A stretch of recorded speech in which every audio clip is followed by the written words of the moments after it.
Hello everyone. Today I'm going to talk about another retro computer that I have recently set up, and it's this Compaq Deskpro EN machine.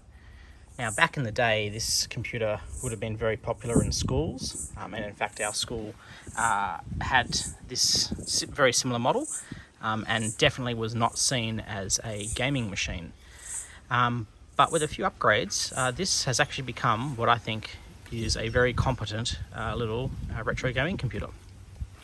So back in the day, our school had these machines with Celeron 800s with 64 or 128 meg RAM, and they were awful, really slow. Half of that was to do with the imaging software that they used. Don't remember the exact name of it, but it used to reset the machine back to defaults on each reboot, and that did greatly impact performance. This particular model is a Pentium 3 1 gigahertz and currently has 384 meg of RAM running Windows 2000, and Windows 2000 has definitely been a great addition, I think, to this machine. So if we look around the back,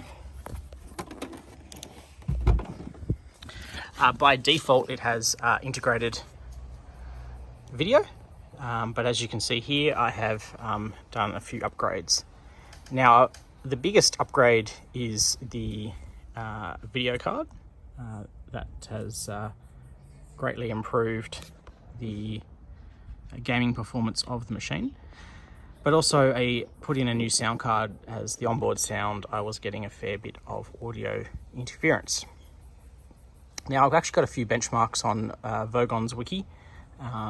You can get these with integrated video, which is what this one had, which I think is a Intel 815 or 810 integrated video, so pretty terrible, although it does support OpenGL.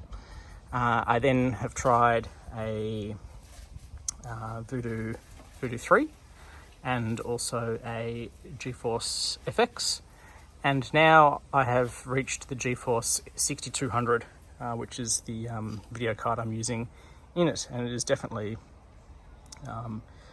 working very well for the games I want to play. So let's take a look inside. It's quite easy to open. You just flick these two out the front, and then the case slides forward.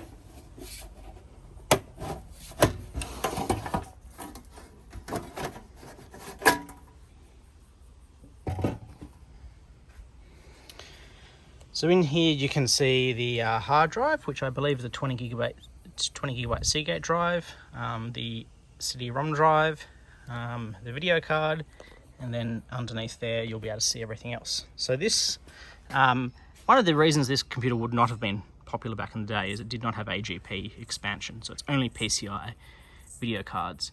But interestingly, I don't think that has impacted this machine all that much.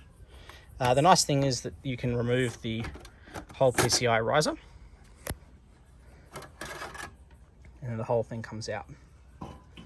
So you can see here some models would have had I believe a TNT2 on board.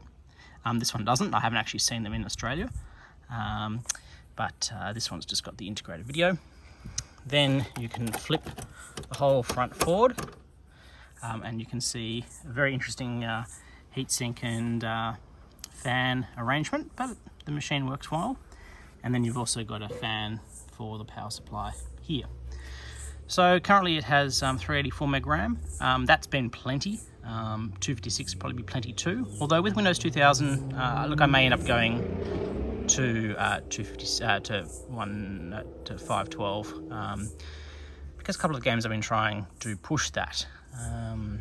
But really, I don't think that's going to make the games workable on this machine, and that's Doom 3 is definitely one of them, and that's not really the fault of this machine. It is really overkill for this computer.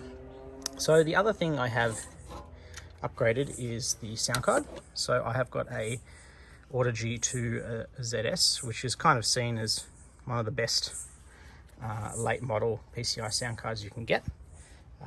Perfect for Windows 98, although I'm running Windows 2000, and this has resolved all the audio interference that I was getting with the onboard sound. So yeah, RAM upgrade, video card upgrade and sound card upgrade, and this has become an amazing machine. So let's go over and take a look at it on the Windows side. So one of the reasons I like this machine is that I am very limited with space in my office. So that is why I haven't got a more traditional tower style Pentium 3. This is great too because it's quite quiet and the video card is passive cooled. And the machine has onboard Ethernet, which is great, and USB. So really it's a great combination of new and old tech. So yeah, this is my Ryzen 5600X computer, which is a little bit bigger but pretty similar size.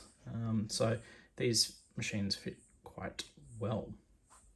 The other thing that is good about having the upgraded video is now it's got digital output. So I've got a DVI HDMI output, so that I can use it on my normal Dell monitor.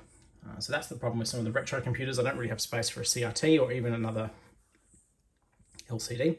So having computers with digital out is great. So let's turn it on.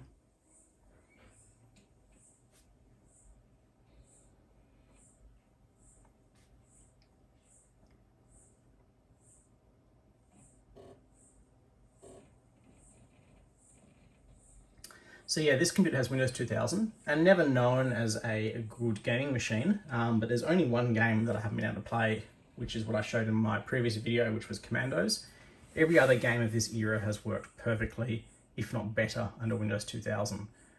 Primarily, it's a lot more stable than Windows 98, and it's a great interface and works really well. So you can run slightly newer web browsers on it, and is a really quite a good machine. And overall, it starts up reasonably quickly. It's not, not super fast. I'm sure if I replaced it with a solid state drive, it'd be quicker, but I actually like the sound of the old hard drive, and while that's still working, I will definitely keep it on. So having things like daemon tools to mount ISOs that I've burnt from my CDs makes it easier, so I don't have to store or don't have to change the CD all the time. This machine with the 20 gigabytes of storage is getting a bit full with all the games I've got on it. And a couple of games I'd like to play, or try to play, I don't know if it'd require a DVD drive, so I might install a DVD drive at some point. But this machine, I've been playing all the Command and Conquer games, primarily Tiberian Sun, Firestorm, the expansion, and Red Alert 2 and Yuri's Revenge. And I've had this machine left on for hours overnight at times and has worked incredibly well. Never had any crashes, so really great. So yeah, for 2D sort of RTS games, StarCraft, Tiberian Sun, Red Alert 2, this works great. Also, I really enjoyed Garmin Chronicles, which is basically a mod version. It's a single player version of built on the Half-Life 1 engine, but more like a mod. We then have Dark Reign, which I'm just starting to get into. I tried a bit of Star Trek Elite Force, but haven't really got into that one. Wolfenstein, Return to Castle Wolfenstein actually worked quite well. With this video card, I'm able to get about 50 frames a second. I've got some benchmarks, which I'll link to in the description. Deus Ex, which I've started, Return to Castle, Soldier of Fortune. Yeah, so quite a few good games. So let's just fire up. Now, the interesting thing about this particular video card is there's lots of different models of the GeForce 6200. This one's really limited because it's only got a 64-bit memory bus. So as you can see here, it's only got 4.3 gigabytes a second of memory bandwidth, which is the same as the FX 5500 I had previously, but it's about 10 to 15% faster. So I'm assuming that it has some slightly better memory compression, even though my understanding is the 6200 disabled some of the memory compression at the higher end, like 6600s and 6800s had. This is still faster. And it runs a lot cooler. I was wondering, because this is passively cooled and it's quite a tight case, whether I should go back to the 5500 because it is actively cooled. But the die size on this is, I think, I think the 5500 was a 150mm or something like that, and this is 110. So this is does run cooler. So overall, this is definitely a good upgrade over the other video cards. So this is the best one I found cheaply-ish on eBay. And I think it gets up to about 55 Celsius when you're actually running, which I think is okay. And then here you can see the CPU, which is just your standard 1 gig P3. So I might fire up Gunman and just see if I can show you sort of performance we're looking at. I haven't, I finished this one a while ago, so I haven't played it in a bit. But yeah, quite a fun game if you're into the Half-Life. Sort of it's not based on the Half-Life story, but it is definitely been fun. Let's have a look.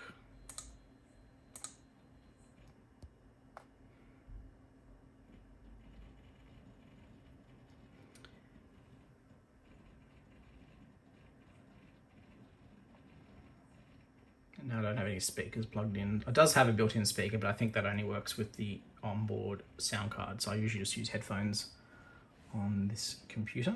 But as you can see, it is definitely very smooth, which is to be expected. It's definitely totally expected of this computer, but it is, yeah, it was a fun game, this one. So yeah, that works. That definitely works quite well. Now, I did try Doom 3 out of, well, just interest more than expecting it to work. And it actually does work. I don't know if the bottleneck is the CPU, the video card, probably a combination of both, really. I don't think PCI helps. But it definitely works. I was playing around, I played the first half level for 15 minutes or something, and it probably got 8 frames a second or something like that. I haven't actually benchmarked it yet. I don't think the demo has a benchmark. So this, I think, doing some Googling, really, we're looking at a GeForce 6800 or higher kind of video card, and a P4 or Athlon XP or even Athlon 64 for this kind of game. So I'll probably build up another later machine, maybe Windows XP, at some point in the future when I have some space. But this is sort of definitely overkill.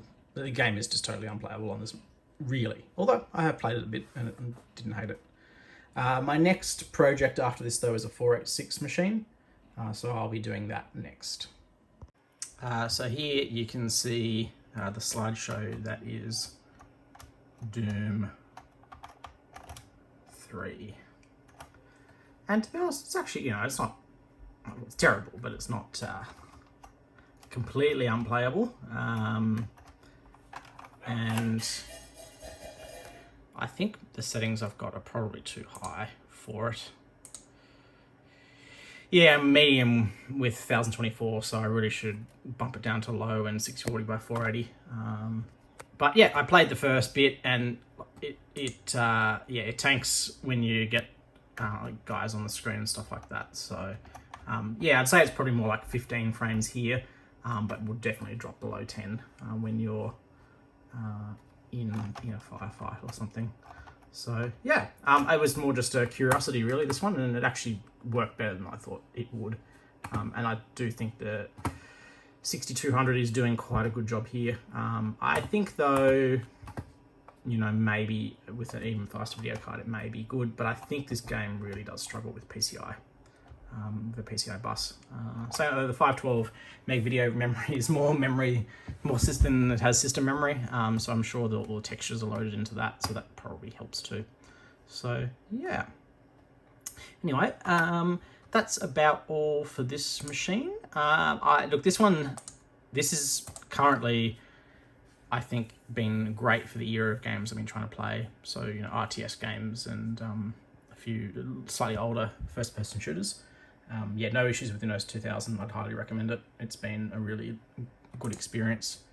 So yeah, love the machine due to the size. The sound, it's not too noisy. A couple of simple upgrades, and it is really a great machine. So anyway, I'll link a few benchmarks below, so take a look. But yeah, I'd highly recommend this computer if you're after a small retro computer.